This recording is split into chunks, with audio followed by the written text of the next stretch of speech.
এই মুহূৰ্তত আমাৰ হাতত আহি পৰিছে এটা ব্ৰেকিং নিউজ। দবকাত পুনৰ ভয়ংকৰ পথ দুৰ্ঘটনা। পুৱাই পুৱাই ভয়ংকৰ পথ দুৰ্ঘটনা সংঘটিত হৈছে দবকাৰ ষ্টেট ফেডত।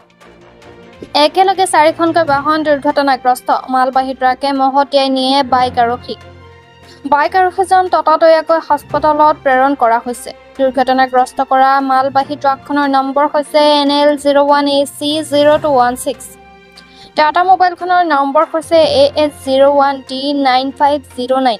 বাইকখনৰ নম্বৰ হৈছে AS31F6592।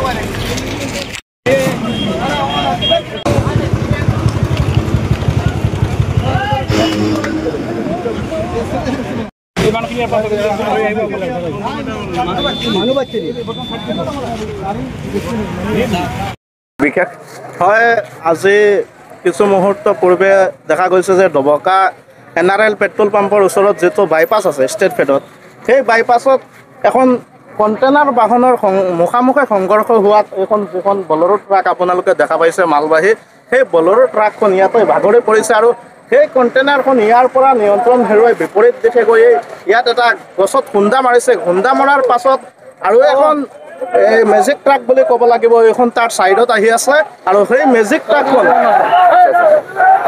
গছত খুন্দা মৰাৰ পাছত মেজিক ট্ৰাকখনত গৈ খুন্দা মাৰিছে আৰু মেজিক ট্ৰাকখনত খুন্দা মৰাৰ পাছত এখন বাইক আৰোহী আহি আছিলে। সেই বাইক আৰোহীজনক খুন্দা মাৰি একেবাৰে কি কম মানে বাইক আৰোহীজন মানে বাচিব নে মৰিব সেইটো ক'ব নোৱাৰে। একেবাৰে সংকটজনক অৱস্থাত বাইক আৰোহীজনক চিকিৎসালয়লৈ প্ৰেৰণ কৰা হৈছে আৰু যিখন মালবাহী যিখন আপোনাৰ ইয়াত মেজিক ট্ৰাক আছে, সেই মেজিক ট্ৰাকখনৰ মানুহ দুজন স্থানীয় হয় আৰু সেই চালক আৰু যিজন আছিলে দুজন মানুহ আছিলে ব্যক্তি আৰু তেখেতসকলক দবকা লাইফ কেয়াৰ হস্পিটেলত ইতিমধ্যে প্ৰেৰণ কৰা হৈছে অতি সংকটজনক অৱস্থাত। কিয়নো এই যিখন দুৰ্ঘটনাৰ যি খলনায়ক বুলি ক'ব লাগিব, সেই খলনায়কটো হৈছে ইয়াত বিপৰীত দিশত অহা যিখন কণ্টেইনাৰ। একেখন কণ্টেইনাৰৰ কাৰণে আজি এই ষ্টেট বেংকৰ বাইপাছত আজি 4খনকৈ গাড়ী